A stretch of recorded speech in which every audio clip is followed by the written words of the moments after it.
My name is Mike Kelly. If you listen to Linux Unplugged, I'm Olympia Mike. Guess where I live? Who here, show of hands, have installed Linux for friends or family? Set them up. All right. Now keep your hands up. Who here regretted that decision? Right. Okay. So this is a story of my journey with that thing as well, and what I've done to kind of fix it. So, as all stories, it starts with a laptop, starts with a computer. So back in 2020, I was still just full-fledged macOS guy, and the pandemic started, and everyone had a pandemic hobby, right? We all did sourdough or something like that. My parents gave me this old Lenovo Yoga 2 and was like, hey, we got a new laptop. Do you want this thing? I'm like, yeah, of course. Started playing around with Linux on it. And I was like, oh, wow, this is fun. Okay, I haven't played with Linux in years. Truthfully, I installed a lot of Linuxes on it. I distro hopped my face off and had a great time. And actually, at that time, was really frustrated with the Mac and Apple in general. I ended up kind of settling on Linux Mint and being like, I love this. Played around with it and was just like, I'm sold on Linux, right? Bought myself a System 76 laptop. Ditched my Apple. So that's my Linux origin story. But this laptop actually had more life left in it. So I had discovered Linux, and I was like, this is great.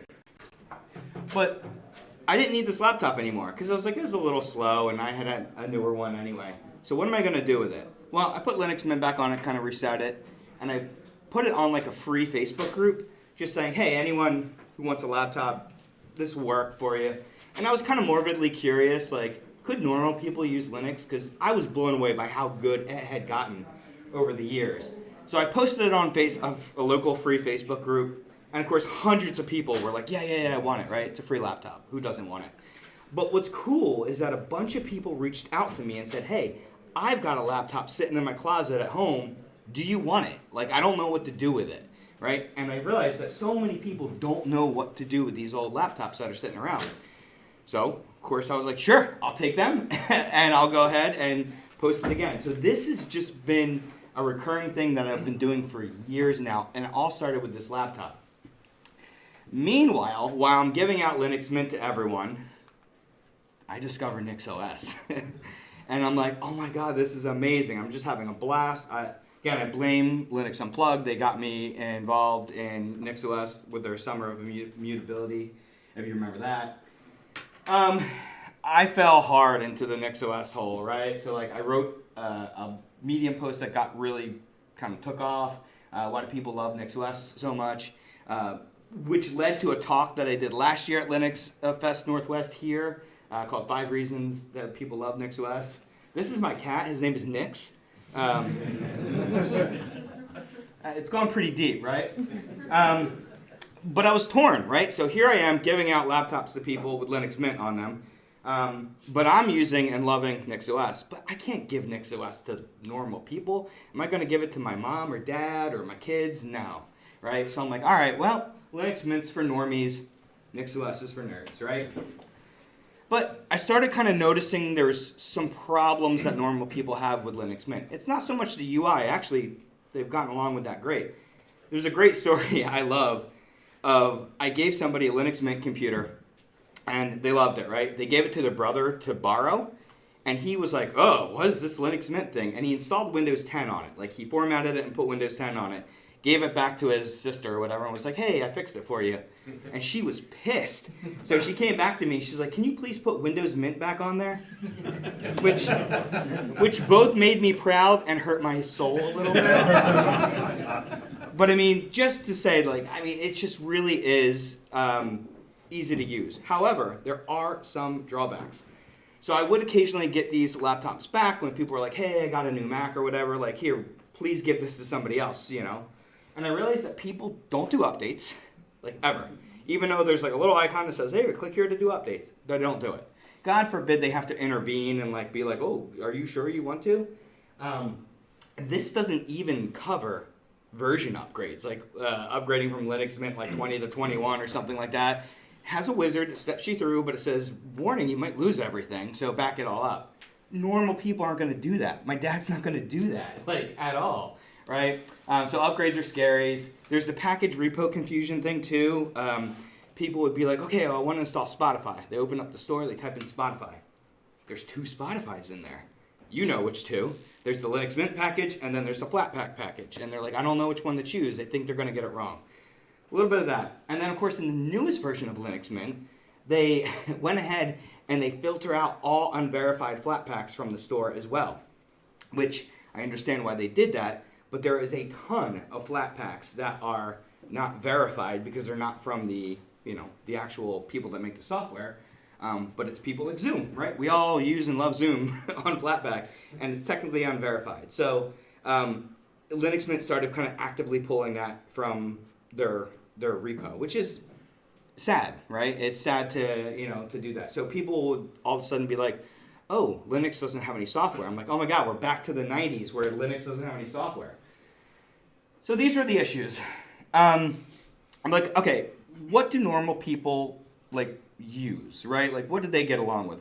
Clearly not Windows. People jack up Windows so hard. Mac is okay, but there's issues there as well. And again, it's not cheap for most people. And Chromebooks just seem to be, I've always had a soft spot for Chromebooks. I just like that they're simple. I like that the updates are automatic. I hate it's tied to Google and you got to log in with everything. But it's just simple UI. It's enough computer for most people. And I just love that. The other thing that I really love about Chromebooks is that power wash feature. And so if you know what the power wash feature is hey, if you're done with a Chromebook, you can power wash it. Basically a factory reset, but just a much easier, more accessible version of it. When people give me donation Windows laptops, they're not factory reset, almost never. When people give me old Chromebooks that they have, they all know to power wash it before they give it to me. So it's just an easier way to do that. And I love that because it makes the reproducibility, the reusability of it really good. So I thought, okay, knowing the problems with Linux Mint, but what if I could build Linux Mint, keep all the things I love about it, keep all the things people love about it, take the lessons from Chromebooks, but build it in rock-solid NixOS. Could I do this? Yes. And so I started my project Nixbook, which has been going on for a bit now too. So the Nixbook goals here, right? So I want to address the update problem first, right? Again, people just have such a hard time with this. And what I've loved about NixOS is that you can set up automatic updates and upgrades. The whole concept of channels, when you switch channels from, if you're NixOS people in this room, you know what I'm talking about, doing a version upgrade is not some wizard that you have to click through and all these things change. You literally switch a channel and rebuild your computer and you're on the new version. And that can be automated too, which is just fantastic. So automatic updates, it can self-update its own config. So this is another thing that I've wanted to do when I have these machines out here. I've done at least 500 computers in Olympia with these out there. So I'd love to see like a heat map of Linux users. There's probably like a bright red spot in Olympia, Washington. And we're like, what's going on in Olympia? So there's just this dude giving out Linux laptops. It's water. Yeah. Oh man, So these were the goals with this, right? And I want it to be able to self-update its own config. So if, for instance, when I started this, I started putting these out here, I forgot to enable printing, right? Because I don't print anything, but like someone's like, oh, how do I print? Like it's saying there's no printer. I'm like, oh, damn it. I forgot to put that in there. But again, because Nixbook is a Git under Git control, I'll show you how I do it. I was able to like add that to the config, and then everyone who has Nixbook gets that update, and they're able to print now too. So that was really cool. Again, I wanted to have that simple UI. I wanted to have FlatHub integration, no other store, right? So just build a nice immutable desktop, and then FlatHub integration on top of it. A lot like what Silverblue is doing there too. And of course, I want that power wash feature. I want one too, right? And it's totally feasible if you think about how NixOS is built as well. So let's just go through, like, if you were to build a Nixbook, this is kind of my journey on how I went ahead and did this. Again, if you want to just take Nixbook for a spin and go for it, or see the code or anything, it is on my GitHub, mkellyxp/Nixbook, step-by-step instructions on how to do it. But again, we'll build it kind of like step-by-step here. So it's really easy. Like if you wanted to kind of build your own Nixbook here, you wanted to build your own little Chromebook kind of thing, I just grab the official GNOME NixOS GUI installer. I just choose no, go through it, step through it, typical installer. I choose no desktop. I don't want desktop, right? When you reboot, you log in. I just do nmtui, connect to the Wi-Fi.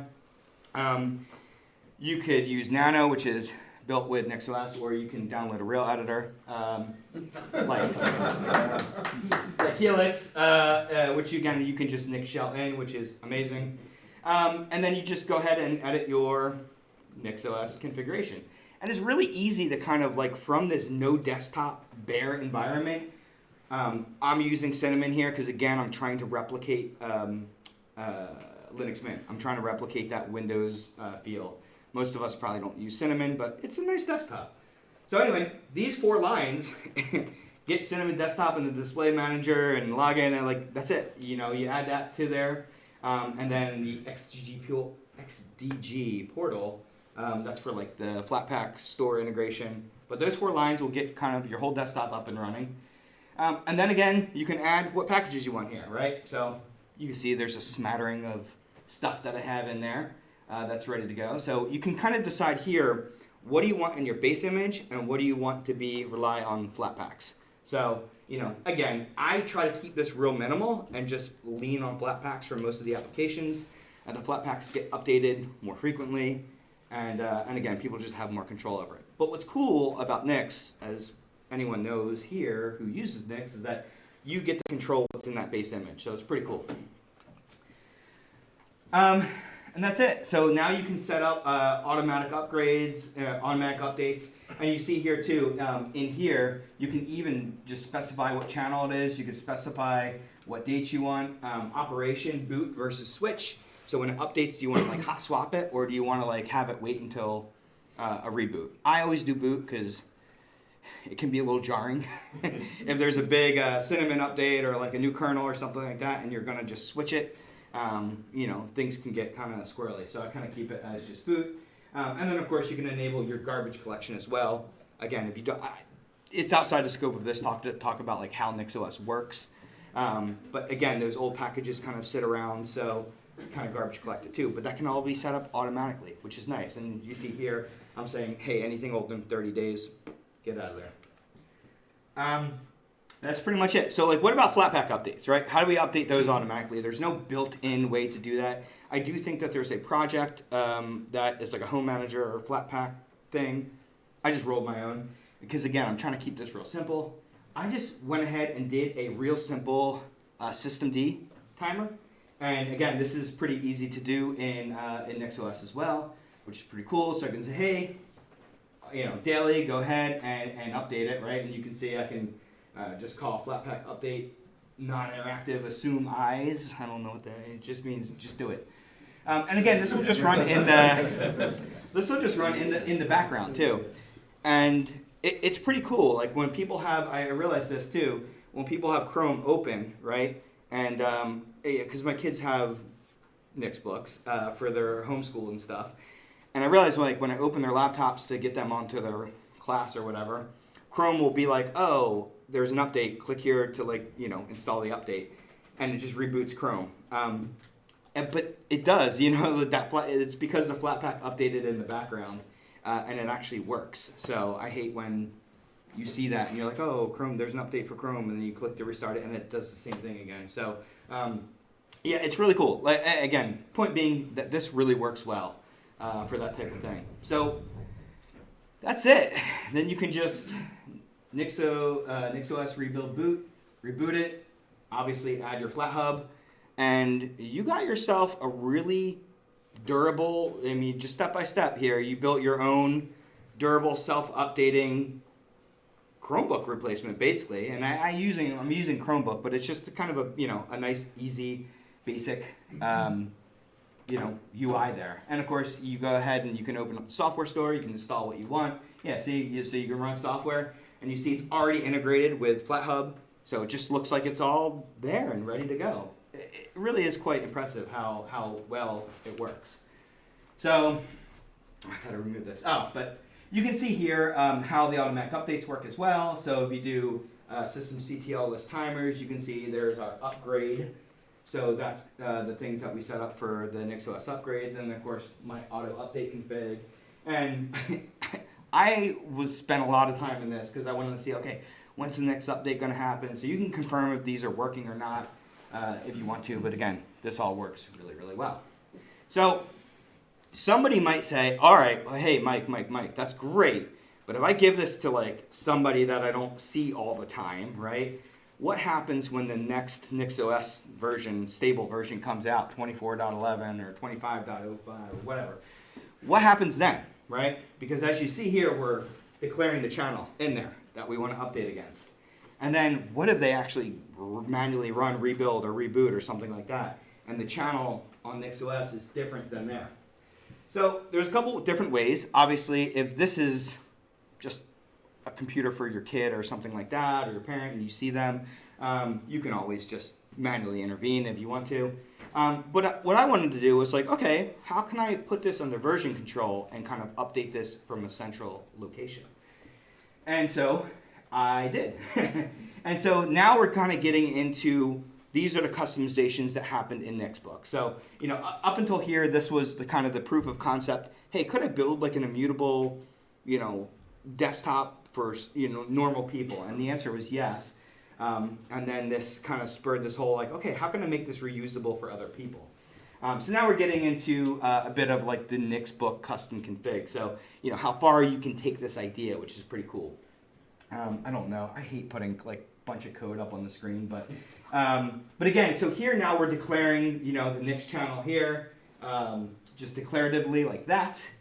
And I have an update git script where it will update itself. So if you look on the Nixbook GitHub page, you'll see basically all you do is install your bare NixOS. You clone a repo to etc Nixbook and then run install, and then it does everything else for you. You can look at the install script if you would like. But so every day it will go ahead and it will update its own Git repo, right? Which will change this channel when that channel changes, which is cool. And then it actually does a little check here too, which is a cool little script where it says, okay, what's the current channel that this machine is on? What channel should we be on? And it will go ahead and switch it if need be. And again, this runs every day, so this is pretty cool. And obviously it will run, okay, this doesn't have the Flatpak update yet. So this just updates the Git and switches the channel, right? So now we have that script, which is really cool. So that gets rolled into here, which is, here's my systemd timer that runs every day, and you'll see what I did here. I have this one running Tuesday through Sunday, so every day except for Monday, because on Monday I have scheduled the system update. So pretty cool. There's someone named Philip who's been contributing to the Nixbook configs as well, which is pretty fun. And he had a fun idea. He's like, well, it would be kind of a crappy experience if you open up your laptop and it starts updating Flatpaks in the background, but you're trying to get something done real fast. And so we actually integrated this too, which what Nice and was it IO Nice does is it deprioritizes the disk and CPU priority. So basically, it will kind of run in the background, but like not suck up all your resources if you're trying to do stuff. That really works well as well. So learned a lot about systemd in this as well, as far as like restart on failure. Because what would happen is if the machine was closed and offline, I would open it up and realize that the systemd process would fail, because it was, even though it says waiting for online target, that just waits for the network stack to be up. But when it tried to like do a git pull, it didn't know what github.com was. So DNS wasn't up yet. So so basically there you can have it restart on failure, and then I'll say, hey, try again in 30 seconds. So pretty cool stuff there. Yeah, so this is, you can see here, I have some scripts in here that if you want to manually update it, so updates will all happen automatically in Nixbook, but you can update and reboot as well. So, and I put that in the menu system here. So it's pretty cool. So again, this just makes sure you're on the right channel, deletes some, does some garbage collection, upgrades, and then, reboots, and there you go. And then this is my beloved power wash feature, again, which is in the desktop, as well. So inside the menus, you can go ahead and you can power wash your computer as well, which again, what you see is it's pretty basic, which is nice. It kind of blows away your home directory stuff, blows away any Flatpaks that you had installed, and then it goes ahead and just, resets it all up as a bare computer. So it's very cool. And then, so this is the auto upgrade as well. So once a week, you'll see, okay, I don't have the schedule on here. But once a week, this will run. And this will run the NixOS upgrade. So this is what will switch your versions. We'll update packages for, that are in that base image. Flatpaks will update pretty much every day. But this will run once a week. And so it's pretty cool. And so I also wrote a notification script, which you'll see in there, where you can go ahead and it will just notify the user, whoever's logged in. Because again, this is the complicated part of this is I don't know what people's username is going to be. This thing runs as root, and it's like needs to send a notification to the logged in user. So anyway, I wrote a little script, which you'll see there. And so it's pretty cool. And what this will do is it will make sure that somebody is logged on and at a graphical desktop. And it'll say, hey, starting system updates, they're installing in the background.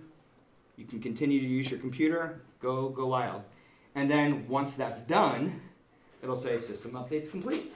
Just reboot your computer when you're ready to go. And this just helps so much in doing updates, and again, big updates too. So yeah, so putting it all together, so this was kind of the Project Nixbook, right? There's the idea of like, yes, you can build this nice, hardened, like immutable desktop that's easy to use, and then so how do I make this like easy for other people to do as well, and for me honestly, so. In Olympia, people are giving me laptops all the time, but not only that, I've been in touch with a couple companies as well, and once every 6 months or a year, they'll call me and say, hey, we got a box of laptops. Do you want them, right? So they cleared them off, and they just want them to go somewhere, and so I happily take them and, Nixbook them up and get them back out to the community. So, it has been great, and you end up with a desktop that looks like this, which is like what Windows used to be, like so clean. There's no Candy Crush in the start menu. It's so nice. There's no AI assistant trying to take over. It's just been great, and so I've been giving it to people with no explanation. Just here you go, and they're able to just kind of get on with it. So, what's next for Project Nixbook? It's, I feel like it's at a really solid place now, where I feel like it's good at self-updating itself. It's got a nice core group of packages in there. FlatHub integration is working great. It's working great, so it's super, super solid, and I can update it from a central location. So if something does need to change, you can go ahead and do that. So what I want to do next is get a standalone installer, because right now the instructions to install Nixbook are install NixOS, bare, then clone a Git repo and install it. Easy for us, but again, I want to make it even better. That's supposed to say manually not set channel. Set the host name.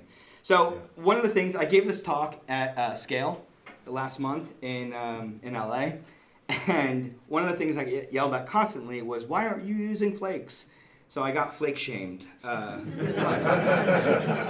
All weekend I got flake shamed. And since then, I will say that personally, I am now using flakes.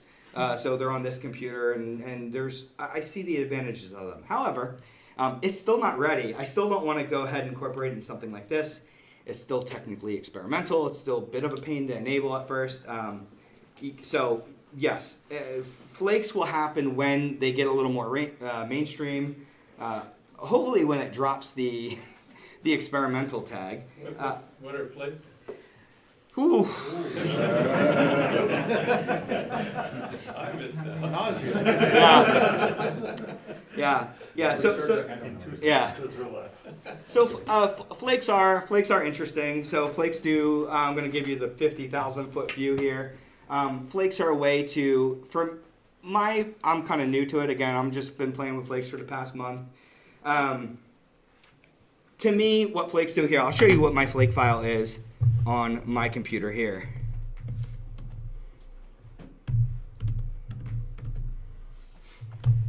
So what's cool, oh, that's the flake lock file, whoops. Yeah. So I was saying about channels, right? So one nice thing about flakes is that it kind of lets you declare your channels. It was always kind of weird that NixOS is so declarative, like, okay, we're gonna put everything in a config file and it builds off of that. Well, except for channels, right? Channels were, what you're tuned into to build it, right? So your config will say, hey, give me Firefox. But it doesn't say what version of Firefox to do. Your channel dictates what version of the package that you're getting. And of course, there's unstable, which is a rolling kind of release, and then there's the point release stable stuff. But anyway, that was kind of declared in your system, but not in the config file. So flakes do that, first of all. And you can go ahead and you can mix and match, and so you can have now stable packages and unstable. It's really easy to kind of like pick and choose what you want there. And then the other thing that flakes do, which is interesting, is you can declare multiple systems in one file. So I have this in my framework, so you can see what my config is for that. And then I have my garage computer. Yeah, I have too many computers, but they're all declared here, which is interesting. So that's kind of nice as well. The other thing which I accidentally opened here was the flake lock file. So the other thing that I understand from a developer point of view, or when this is used in enterprise applications, is if anyone used Node or NPM or something like that, it creates that package.lock file so that when you do NPM install, you're getting the same versions of everything. Flakes have adopted that as well. Because we might be on the same channel, but if I ran an update today and you ran an update last week, we could have different versions of a thing. And so what the flakes do is they lock it in. So when you do a flake update, it creates this lock file, and then when you rebuild, it rebuilds off of this lock. So I don't want to go too into flakes. Anyway, but flakes are very cool, but it does add a layer of complexity, and it is not officially supported in NixOS yet. I mean, it's behind the experimental flag. It's clear the whole industry, the whole Nix community is going that way. But again, I'm not going to put that in there until it's really sure and automatic and ready to go. But yeah, so, and real quick, so these are two of I brought a bunch of Nixbooks up to Linux Fest and gave most of them away, but I have two left. And so anybody who wants one, this is an example of the systems that I get. And these are pretty great. So, again, they're not super new, but they are Dell Latitudes. These are 8th gen Core i7s with 16 gigs of RAM and NVMe drive. These are trash to companies, apparently. And they run Linux great. And another thing that I've done is I've actually made a little guide on hey, here's how to use your Nixbook, which has helped as well. So, and again, all this is in the GitHub as well, so you can go ahead and print this PDF. And in fact, the PDF is on the desktop. Yeah, see, getting started with the PDF. So that's another thing that I wanted to do to make sure that people have that. And old people love stuff printed, so I always print it. So anyway, so I have these two here. So if you are curious after the talk, you want to come up and you guys fight for it or whatever. But again, ideally, hopefully, you have somebody in mind that you would like to just give a computer and say, hey, here you go, I got you. You can go ahead and take one of these. So, any questions?